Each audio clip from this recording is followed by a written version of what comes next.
నమస్కారం సిటీ వార్తలకు స్వాగతం. జీజీఎస్ సర్వీస్ బ్లాక్ నిర్మాణానికి మార్గం సుగమమైంది. కేంద్ర సహాయ మంత్రి పెమ్మసాని చంద్రశేఖర్ కృషి ఫలించింది. 10 కోట్లతో అభివృద్ది పనులకు ప్రభుత్వం జీవో జారీ చేసింది. జీజీహెచ్ ని రోల్ మోడల్ గా తీర్చిదిద్దేందుకు కేంద్ర సహాయ మంత్రి పెమ్మసాని చంద్రశేఖర్ చేస్తున్న కృషి ఫలించింది. ప్రభుత్వంతో పాటు దాతలను భాగస్వామ్యం చేస్తూ చేపడుతున్న పలు అభివృద్ది పనులకు మార్గం సుగమమైంది. ప్రభుత్వాసుపత్రి నిర్మాణాల్లో అత్యంత కీలకమైన సర్వీస్ బ్లాక్ నిర్మాణాన్ని పూర్తి చేసేందుకు అనుమతులిస్తూ రాష్ట్ర ప్రభుత్వం జీవోను సోమవారం జారీ చేసింది. గత ప్రభుత్వ అసమర్థత కారణంగా కాంట్రాక్ట్ సంస్థ ఒప్పందానికి వ్యతిరేకంగా సుమారు 3,12,00,000 విలువైన పనులు నిలిపివేసింది. తాజాగా సెంట్రల్ కిచెన్, హాస్పిటల్ కోసం సర్వీస్ బ్లాక్ నిర్మాణం, ఆసుపత్రిలో దుకాణాలు, మెగ్నైజ్ లాండ్రీ, ఎంఆర్డీ, సీఎస్ఎస్టీ కోసం 10 కోట్లతో పనులు చేపట్టేందుకు ప్రభుత్వం గ్రీన్ సిగ్నల్ ఇచ్చింది. సర్వీస్ బ్లాక్ లో పూర్తి ఫర్నిచర్, G+4 స్ట్రక్చర్ ను తమ సొంత ఖర్చులతో నిర్మాణం చేపడతామని కేంద్ర మంత్రి పెమ్మసానికి తులసి రామచంద్ర ప్రభు కొద్ది రోజుల క్రితం హామీ ఇచ్చారు. ఈ మేరకు ప్రథమంగా 5 కోట్లను అందించారు. మిగిలిన పనులను హైదరాబాద్ కు చెందిన సంస్థకు కాంట్రాక్ట్ బాధ్యతలు అప్పగించారు. దీనిపై కేంద్ర సహాయ మంత్రి పెమ్మసాని చంద్రశేఖర్ హర్షం వ్యక్తం చేశారు. వైసీపీ ప్రభుత్వం స్థానిక సంస్థల నిధుల్ని పక్కదారి పట్టిస్తే కూటమి ప్రభుత్వం అభివృద్ది కోసం వాడుతుందని ఎమ్మెల్యే నసీర్ అహ్మద్ వెల్లడించారు. రైలుపేటలో 83 లక్షల రూపాయల వ్యయంతో 630 మీటర్ల డ్రైన్ల పునరుద్దరణకు ఎమ్మెల్యే నసీర్ అహ్మద్ శంకుస్థాపన చేశారు. ఈ సందర్భంగా ఆయన మాట్లాడుతూ వేగంగా అభివృద్ది చెందుతున్న నగరంలో మారుమూల ప్రాంతంలోని ప్రతి వాడలో కూడా శానిటేషన్, మౌలిక వసతులు కల్పించే దిశగా కూటమి ప్రభుత్వం అడుగులు వేస్తుందని అన్నారు.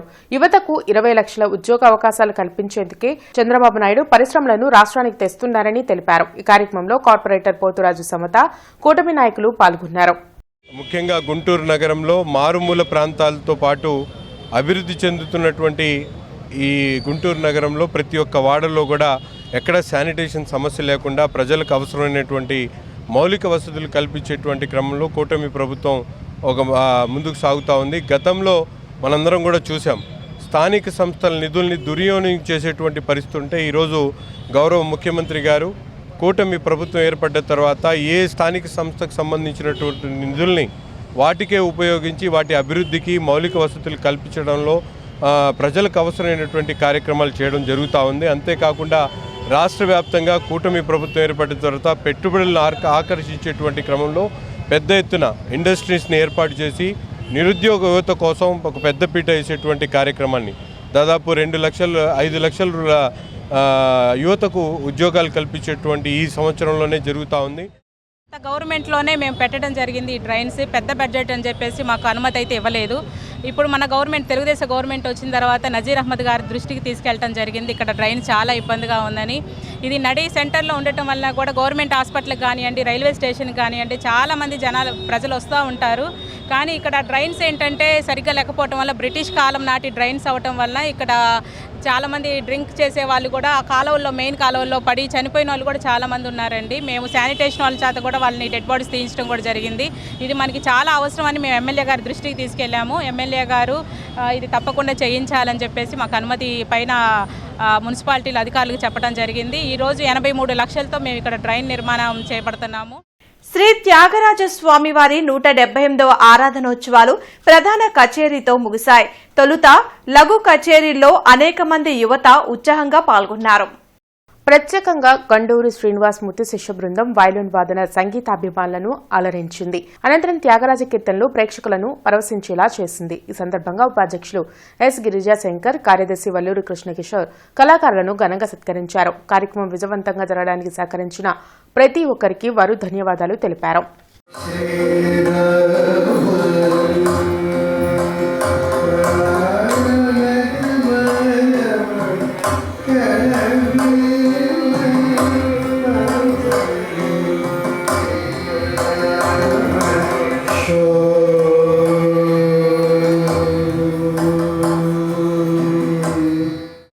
ఈ నెల 27వ తేదీన గుంటూరు వెంకటేశ్వర విజ్ఞాన మందిరంలో బీసీ ఆత్మీయ సత్కార సభ జరగనుంది. ఈ కార్యక్రమంలో బీసీ శాసనసభ్యులు, మంత్రులు హాజరవనున్నారు.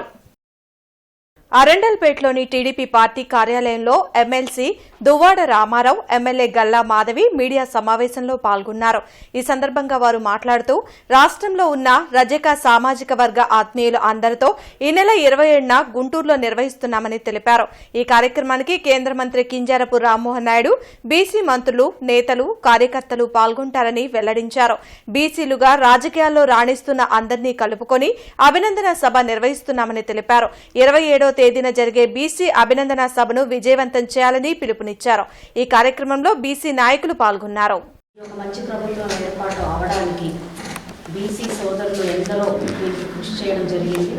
ప్రధాన పాత్ర ఈ విజయంలో వెనకాల ప్రధాన పాత్ర బీసీలుగా ఉండడం మనందరికీ తెలిసిందే.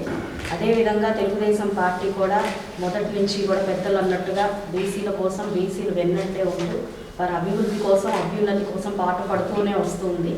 సో ఈ శుభతరుణంలో ఒకసారి మా అధిష్టానానికి అభినందన సభ అనేది అందరూ బీసీ నాయకులతో ఏర్పాటు చేసుకోవాలి అని చెప్పి ఒక ఆలోచన మన రజక సోదరులు అందరూ చేయడం జరిగింది. మమ్మల్ని సంప్రదించడం జరిగింది. ఇందుకు అయితే ఇక్కడ రజక లీడర్లు, రాష్ట్ర వ్యాప్తంగా ఉన్న రజక లీడర్లు అందరూ కూడా వారి ఆధ్వర్యంలో ఈ యొక్క సమావేశాన్ని అభినందన సభని ఏర్పాటు చేసుకొని మన శ్రీనివాసరావు గారి ప్రోద్బలంతో ఆధ్వర్యంలో వారి కార్యాచరణలో ఈ యొక్క కార్యక్రమాన్ని రూపొందించుకోవాల్సిందిగా మేమందరం కూడా అభిప్రాయపడ్డాం.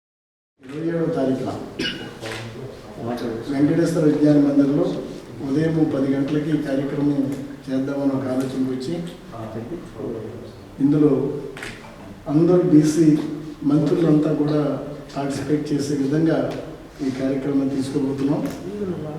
ఇందుకు సంబంధించి ఏదైతే బీసీల పరంగా మంత్రులందరూ ఉన్నారో వారందరూ కూడా ఈ కార్యక్రమానికి హాజరవుతారు. అదేవిధంగా కేంద్ర మంత్రి శ్రీ కింజరాపు రామ్మోహన్ నాయుడు గారు కూడా ఈ కార్యక్రమానికి ఇచ్చేస్తున్నారు. కాబట్టి ఒక మంచి కార్యక్రమం తీసుకుందాం ఒక ఆలోచనతో ముందుకెళ్తున్నాం. లోకల్గా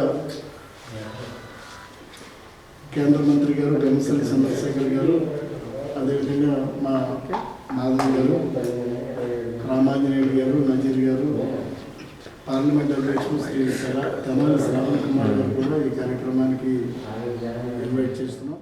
కమిషనర్ పులి శ్రీనివాసులు, రైల్వే, జీఎంసీ, ఇంజనీరింగ్ అధికారులు, ట్రాఫిక్ పోలీస్ అధికారులు, పట్టణ ప్రణాళిక అధికారులతో పనుల పురోగతి, ట్రాఫిక్ సమస్యలపై ప్రత్యేక సమీక్షా సమావేశం నిర్వహించారు.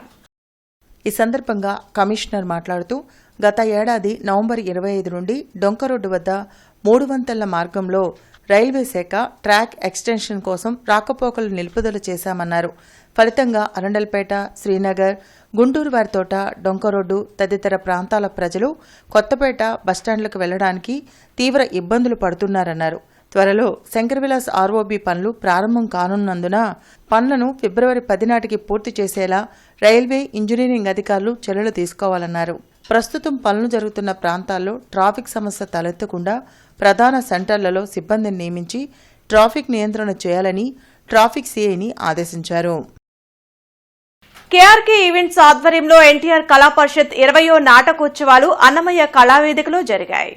గార్డెన్స్ శ్రీ వెంకటేశ్వర స్వామి దేవాలయంలోని అన్నమయ్య కళావేదికలో ఎన్టీఆర్ కళా పరిషత్ ఆధ్వర్యంలో నాటకోత్సవాలు 4 రోజులుగా జరిగాయి. శ్రీ వెంకటేశ్వర స్వామి దేవాలయ కమిటీ సహాయ కార్యదర్శి పుట్టగుంట ప్రభాకర్రావు జ్యోతి ప్రజ్వలన చేశారు. అనంతరం ఎల్వీఆర్ క్రియేషన్స్ గుంటూరు వారి వీళ్ల నటన పాడుగాను హాస్యవల్లరి ప్రదర్శించారు. గత 20 సంవత్సరాలుగా ఎంతో వైభవంగా నాటకోత్సవాలు నిర్వహిస్తున్నామని ఎన్టీఆర్ కళా పరిషత్ సభ్యులు రామినేని వెంకట్రావు తెలిపారు. ఈ కార్యక్రమంలో పరిషత్ అధ్యక్షులు కాట్రగడ్డ రామకృష్ణ, లంకా విజయబాబు, పెనుగొండ లక్ష్మీనారాయణ పాల్గొన్నారు.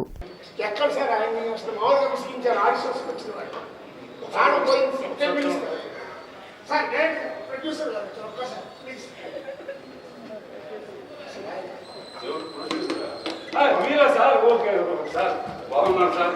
సార్ సార్ మీరు ఎన్ని సినిమాలు తీశారు సార్ మీరు?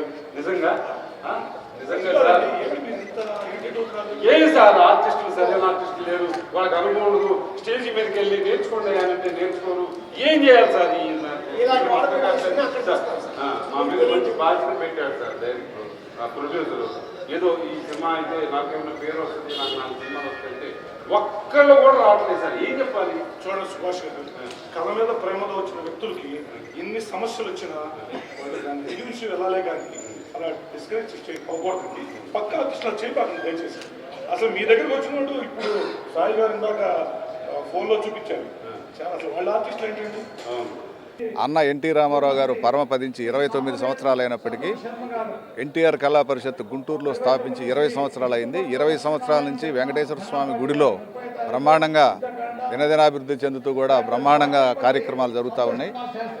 17వ తారీఖు నుండి 20వ తారీఖు వరకు జరుగుతున్నాయి. ఈ రోజు ఆఖరి రోజు. 17వ తారీఖు బ్రహ్మాండమైన నాటికలు, అన్నీ కూడా పరిషత్తు నాటికలు, మెసేజ్ ఓరియంటెడ్ నాటికలు. నాటికలు అంటే ఊరక ఆడిపాడి అల్లాయి కొల్లాయి కబుర్లు చెప్పే నాటికలు కాదండి. ఒక మెసేజ్ అంటే సమాజంలో ఉన్నటువంటి రుగ్మతల్ని ఒక ప్రజలకి మేల్కొలిపి నిద్ర మేల్కొలిపేటువంటి విధంగా వేసేటువంటి ఆ ప్రయత్నమే, చిరు ప్రయత్నమే ఈ ఎన్టీఆర్ కళా పరిషత్. రంగానికి విశేషమైన కృషి చేస్తున్నాడు. అతను నిర్వహించే ప్రతి కార్యక్రమం జయప్రదం అవుతూ ఉంది. ఈనాడు ఇక్కడ నిర్వహిస్తున్న ఎన్టీఆర్ కళా పరిషత్ కార్యక్రమాలు కూడా అతని ఆధ్వర్యంలో చక్కగా జరుగుతాయని చెప్పి ఆశిస్తున్నాను. ఈ కార్యక్రమాల్లో పాల్గొంటున్న కళాకారులకి, ఆ నాటిక రచయితలకి అందరికీ నా శుభాకాంక్షలు తెలియజేస్తున్నాను. ఈ వార్తలు ఇంతటితో సమాప్తం. నమస్కారం.